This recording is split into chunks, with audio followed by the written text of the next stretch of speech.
Ja sam Jelena Eremić iz Zrenjanina. Bila sam na osnovnoj školi u avgustu, pa zatim na naprednoj školi u novembru.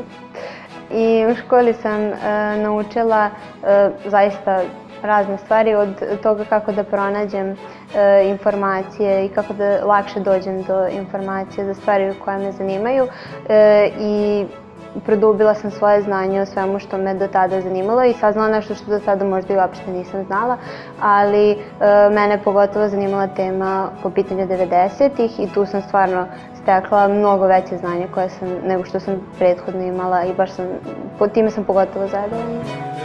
Onda sam rekao što ovo priča. Ja sam primetila da ja sad mnogo lakše pristupam tome u društvu. Mislim da mnogo lakše počinjem razgovor o tome. Jer je došlo do toga da mi sad izađemo negde i sad pristiže društvo i on kaže ja, Jelena opet počela one političke teme, tako ih zovu. Ja pokušavam da pokrenem tu temu među profesorima i u školi, ali mi to za sad nije toliko uspevalo, jer nekako mi se čini da dosta izbjegavaju tu temu. Sa roditeljima, da, volim da pričam o tome, iako možda oni imaju malo drugačiji pogled na to od mene. Mislim, konkretno na tu temu 90-ih, ali i na temu ljudskih prava.